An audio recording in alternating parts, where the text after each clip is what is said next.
આપણા માનવ શરીરમાં પાણીનું ખૂબ જ મહત્વ રહેલું છે। બસ આ સમયમાં કેટલા બધા લોકો એવા છે કે જે લોકો ક્યાંક ને ક્યાંક ઓછું પાણી પીવે છે। બસ તેને જ કારણે તે લોકોને નાની કે મોટી બીમારીઓ અવારનવાર સતાવતી હોય છે। અને આજના સમયની આપણે વાત કરીએ, જે લોકો જરૂરિયાત કરતાં પણ ઓછું પાણી પીવે છે, બસ તેને કારણે તે લોકોને કેવા પ્રકારની બીમારીઓ થઈ શકે છે તે આપણે જરૂરથી જાણીએ। તો તેમાં સૌથી પહેલા કે જ્યારે આપણા લોહીમાં રહેલું એટલે કે પ્લાઝમા અથવા તો લાલ રક્તકણ, સફેદ રક્તકણ, પ્લેટલેટ્સ રહેલા છે, બસ તેને કારણે અને જ્યારે પાણી ઓછું પીએ છીએ તેને કારણે જ્યારે પ્લાઝમા એટલે કે જ્યારે ઓછું થઈ જતું હોય છે, અને જે પ્લાઝમા એક એવી વસ્તુ છે કે જેમાં પાણીનું પ્રમાણ વધારે રહે છે। બસ જ્યારે પાણી ઓછું પીવાય છે તેને કારણે પ્લાઝમાનું પ્રમાણ ઘટે છે અને તેને કારણે લોહી ઘટ થાય છે।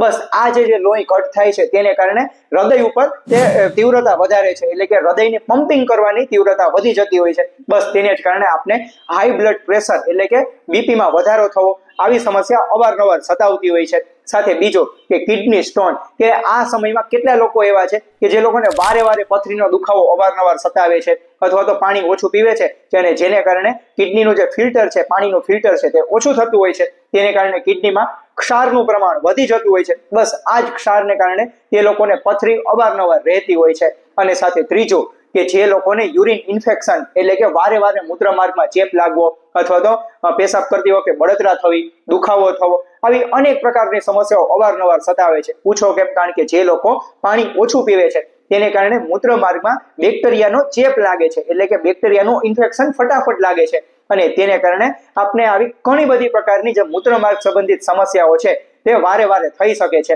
એને કહેવાય છે એટલે કે યુટીઆઈ એટલે કે યુરિનરી ટ્રેક્ટ ઇન્ફેક્શન। તો જી હા મિત્રો, કે જે લોકો પાણી ઓછું પીવે છે બસ તેને કારણે તે લોકોને મૂત્રમાર્ગમાં ચેપ સરળતાથી લાગે છે, અને તેને કારણે તે લોકોને હવે જે આવી જે મૂત્રમાર્ગ સંબંધિત બીમારીઓ અવારનવાર સતાવે છે। માટે જરૂરથી મિત્રો, જો તમને પણ આજે યુટીઆઈ એટલે અથવા તો મૂત્રમાર્ગ સંબંધિત સમસ્યાઓથી બચવું હોય તો જરૂરથી તમે લોકો પર્યાપ્ત માત્રામાં પાણી પીવાનું આદત રાખો।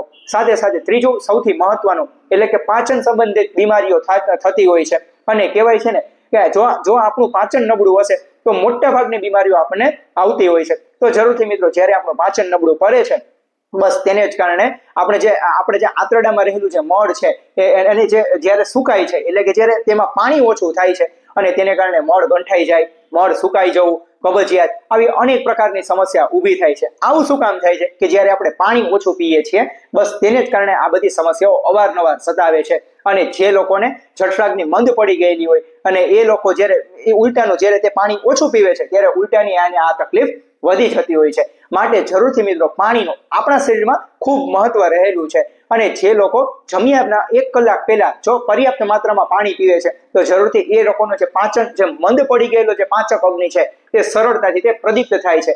પરિણામે તે લોકોને ભૂખ લાગે છે, અથવા તો સરળતાથી તે લોકો જે લીધેલો ખોરાક છે તેનું પાચન થઈ જતું હોય છે, અને પરિણામે જે તે લોકોની જે કબજિયાતની જે સમસ્યા છે તેનાથી પણ તે લોકો બચી શકે છે। અને સાથે સાથે કેટલાક લોકો આ સમયમાં એ પણ મોટી ભૂલ કરે છે કે જમ્યા પહેલા તરત જ પાણી પીવે છે, અથવા તો જમ્યા પછી તરત જ પાણી પીવે છે, તેને કારણે પાચનમાં વિક્ષેપ ઉભો થાય છે। તો જરૂરથી મિત્રો, આજે પાણી પીવાની રીત છે એટલે કે જે જમ્યા પહેલા એટલે કે કલાક પહેલા પાણી પીવો, અથવા તો જમ્યા પછી કલાક અથવા તો 1.5 કલાક પછી પાણી પીશો તો જરૂરથી તેના પૂરેપૂરા આપણે બધા જ ફાયદા મળતા હોય છે। સાથે સાથે જે લોકોને વારે વારે ચામડીની તકલીફ રહેતી હોય, એટલે કે ચામડી ઉપર ખંજવાળ આવી, ચામડી સુકાઈ જવી, તો આવી સમસ્યા રહેતી હોય તો એવા લોકો માટે ખાસ કે જો એ લોકો પર્યાપ્ત માત્રામાં પાણી પીવે છે તો જરૂરથી એ લોકોને આવી અનેક પ્રકારની સમસ્યાઓથી બચી શકે છે। કારણ કે જે લોકોને ક્યાંક ને ક્યાંક ઓછું પાણી પીવે છે તેને કારણે આવી બધી તકલીફ અવારનવાર સતાવતી હોય છે। અને જે લોકોને વારે વારે વાળ ખરતા હોય, અથવા તો ઘણી વખતે વાળમાં ખોડો રહેતો હોય, અથવા તો માથાની ચામડી એટલે કે વાળની ચામડી સૂકી રહેતી હોય, તો એવા લોકો માટે ખાસ કે જે એ લોકો વિપુલ માત્રામાં, પર્યાપ્ત માત્રામાં પાણી પીશે તો જરૂરથી એ લોકોને આવી અનેક પ્રકારની સમસ્યાથી એ લોકો બચી શકે છે। સાથે સાથે જે લોકોને પૂરતી ઊંઘ કર્યા પછી થાક લાગતો હોય, અથવા તો કોઈ પણ કામમાં મન ન લાગવું, અથવા થોડું કામ કરીને થાક લાગી જવો, આળસ આવી અનેક પ્રકારની સમસ્યાઓ રહેતી હોય છે, તો એવા લોકો માટે ખાસ કે જો એ લોકો પાણી ઓછું પીશે તો જરૂરથી એ લોકોને ઉલટાની આ બધી જ તકલીફો વધે છે।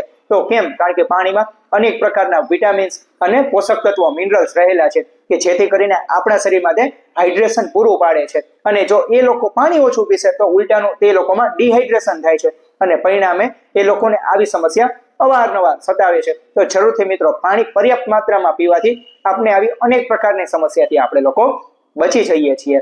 સાથે સાથે અગત્યની વાત એ કરીએ મિત્રો કે પુખ્ત વયનો માણસ એટલે કે એ લોકો દિવસના 10 થી 12 ગ્લાસ કે પછી 15 ગ્લાસ જેટલું પાણી પીવે તો જરૂરથી એમના શરીર માટે તે ખૂબ જ ફાયદાકારક છે। પૂછો કેમ? કારણ કે તે લોકો જે તેમના શરીરનું હાઇડ્રેશન છે તે પ્રોપરલી રીતે થતું હોય છે અને પરિણામે આપણે આવી અનેક પ્રકારની સમસ્યા એટલે કે કિડની સ્ટોન એટલે કે પથરી છે અથવા તો હાઈ બ્લડ પ્રેશર છે, સાથે વાળ ખરવા કે ચામડી સુકાઈ જવી કે પછી ડિહાઇડ્રેશન જેવી તકલીફ, આળસ, થાક આવી અનેક પ્રકારની સમસ્યાથી આપણે બચી જઈએ છીએ। અને આ સમયની વાત કરીએ કે કેટલા લોકો એવા છે કે જે લોકો ઓફિસ વર્ક છે અથવા તો ગૃહિણીઓ કે જે લોકોને ઘરકામનું વધારે પડતું વર્કલોડ હોવાને કારણે તે લોકો પાણી પીવાનું ભૂલી જતા હોય છે। તો એ લોકો જો આ ભૂલ કરે છે તો તેને કારણે આવા અનેક પ્રકારના રોગો તેમને આમંત્રણ આપી શકે છે। તો જરૂરથી મિત્રો આપણે પાણી એટલે કે દિવસમાં પર્યાપ્ત માત્રામાં પાણીનું સેવન કરવું જોઈએ કે જેથી કરીને આપણે આવી અનેક પ્રકારની બીમારીથી આપણે બચી જઈએ છીએ।